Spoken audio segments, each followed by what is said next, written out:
Welcome to a hot seat for Rome Total War. Now, if you don't know what hot seat is, basically it's just a normal campaign, but multiplayer. Every faction you can see now is controlled by a human player, and we're going to take a look and see what happened.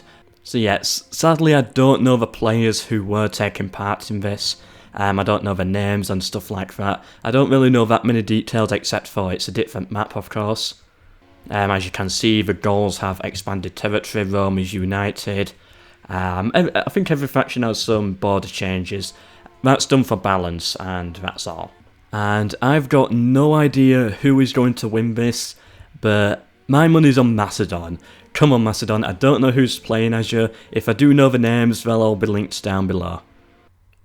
Do you want to get involved in a Rome Total War hot seat like the one you're seeing right now? Well, there's some spots open in one of them. If you join the Hot Seat in Hub Discord, which will be linked down below, then you can basically just ask if there's any spots open. Now, to the best of my knowledge, with the Rome Total War hot seat, Carthage and Dacia are open as factions, and maybe a couple more over the next week. So if you do want to get involved in a hot seat for Rome Total War, just a normal multiplayer campaign, then this is the place to be. I'm of course here.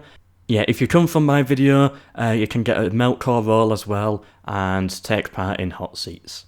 This is just for fun to see like where you came from, like whose channel or what forum site you came from.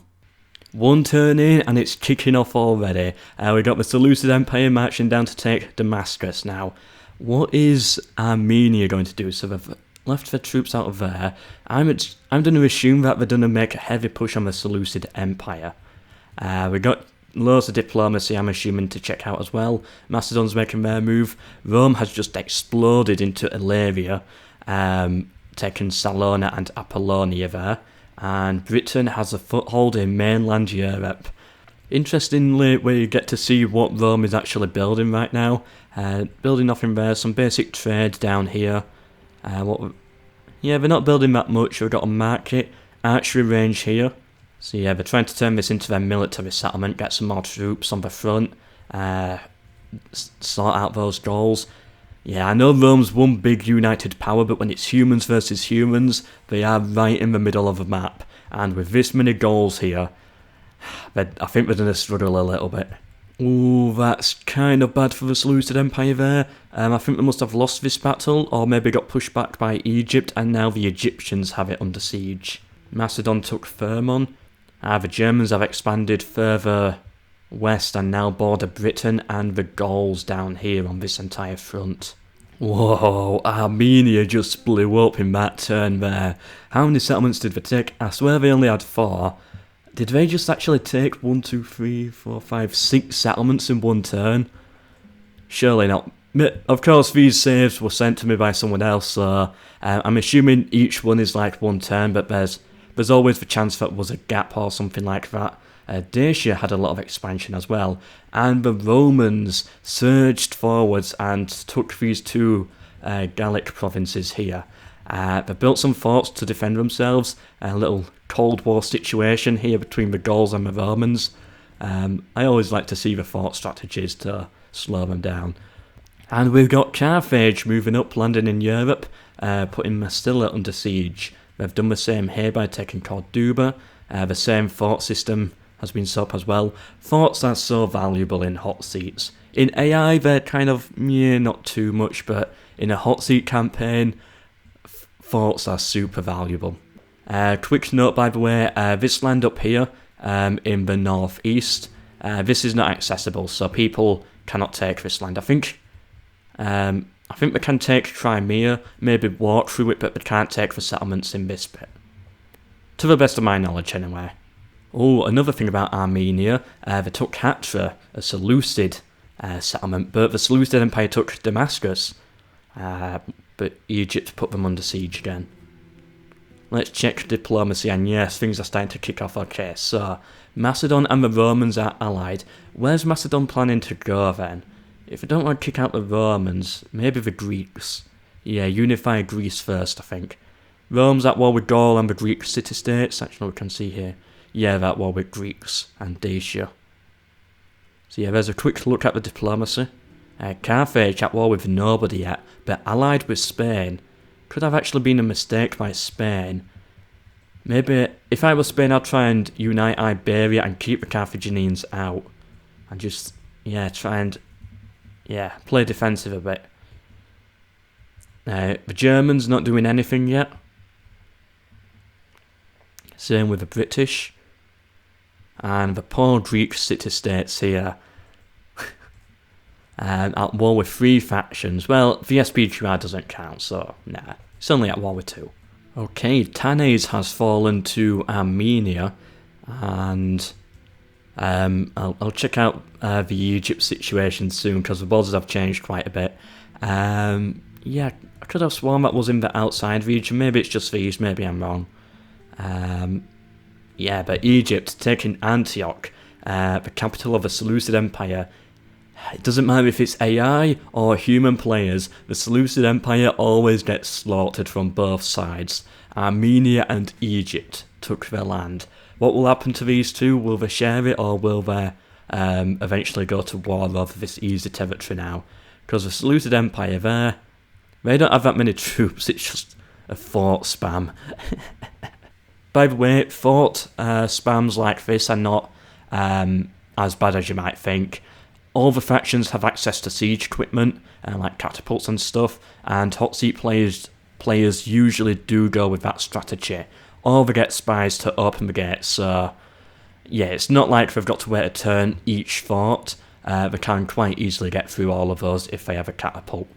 Macedon, what you doing? They're not going anywhere. No expansion at all, really, except for Thermon. I was hoping for them to unify Greece very quick. Come on, Macedon, I'm cheering you on. Carthage, of course, took Massilia down here. The Seleucid Empire now down to just 2 settlements, Dumatha there and Sardis. And it has been split between Armenia and Egypt, although I would give advantage to Armenia, which I did not expect. I believe there is an alliance system in this, so they're not allied. But it's like where 2 factions can win together, so these 2 factions here can work together and both share the win, for example. But Armenia, look at that. Oh, they've taken Rhodes.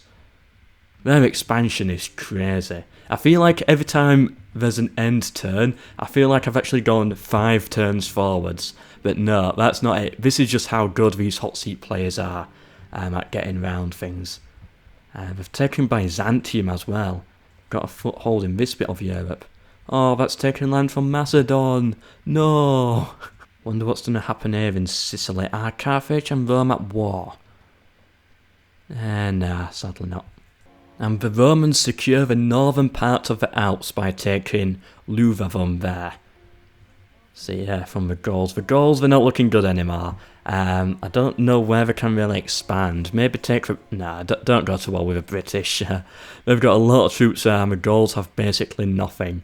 The Germans, maybe? But I doubt they will. Maybe try and get into Iberia. Oh, but Spain and Carthage are allied working together, so that might be a little bit difficult. Macedon and the Romans are now at war. I bet the Romans got information that Macedon had been weakened, so then they saw the time to strike, took Thermon. Poor Macedon. I just want to check, is Egypt's allied with Armenia now? So maybe they can win together. I'll have to double check the rules for part 2. These players do so much in the first turns, and then it just slows down. Nothing happened in that turn. And yeah, this is usually how a lot of HotSeats work. The first 5 turns are super crazy, everyone expands a lot, and then it becomes more like a trench warfare style sort of thing. The Seleucid Empire are now destroyed. Armenia took the final settlement of Sardis. The Dacians stormed down south and took Thessalonica from Macedon, leaving them only 1 settlement left. All those forts again. Surely there's like a rule limiting how many you can build. I'm surprised Rome and Carthage haven't gone to war yet. I thought, maybe not Rome, maybe Rome's preoccupied elsewhere with the Gauls and the Greeks. But I'd have thought, you know, Carthage would have at least seen how occupied Rome is over here and taken a stab at them, taking Sicily, winning the First Punic War. Seeing as though they're allied with, like, Spain, they can't expand this way. I doubt they've got really any interest in taking the Egyptian territories here. Like, with these hot seat turns, it's more about speed, and that's just going to take you a while. So maybe a quick strike onto the Romans, knock them out of the game. Well, that's probably what I would have done. 4 turns later and something finally happens. Lugdunum has fallen to the Romans. And when I say finally happens, of course, a lot is actually happening for the individual troops, but no border changes exactly. Seems like the British are at war with the Romans coming down with quite a few big armies, so they could cause a lot of problem for Rome. Macedon, they've got an army here. Can they take this station settlement? How did we get an army up there? Maybe by boat, I'm guessing. And look at, whoa. Okay, look at these fleets here. There's a trade war going on right now between Carthage and Rome. Just loads of fleets. Like, I think we're just like covering, make sure no massive army sneaks through. What's the relationship between Rome and Carthage are allies? So they are working together. What is Carthage doing then? They're allied with Rome, they're allied with Spain. Like, are they going for the diplomacy win? Where can Carthage possibly expand? I doubt they're done expand into Gaul. They've probably got an agreement with Spain, but they can't do that because Spain probably wants this. Egypt, maybe? But they're not sending troops there. I don't know what Carthage is doing. Apollonia here, left wide open for the Greeks. Will they take it? Nah, not that time. They took Thermon though. The Egyptians are now in Europe. They've landed an army and taken Thessalonica, and Macedon took this station settlement as well. The comeback for Macedon is on. Maybe not, maybe I'm exaggerating. But the Egyptians landing in Europe with their ally Armenia here as well is going to be quite a big deal. Anything else happened that turn? Armenia took Sparta. Ooh, these two working together are going to be a really deadly power, I can imagine. And I can imagine in part 2, they're going to take a lot of territory. Yeah, they're going to be a big power. The British, they've still got their troops up here. Can they destroy the Romans? I think if they bring all the troops down here, I probably could. If I was Britain, I'd probably concentrate more on Gaul over Germans. But that's just, maybe not, I don't know. Again, of course I'm providing my feedback on this, but I'm not the best player in the world. And these people see more than I do. These people don't have access to the information that I have.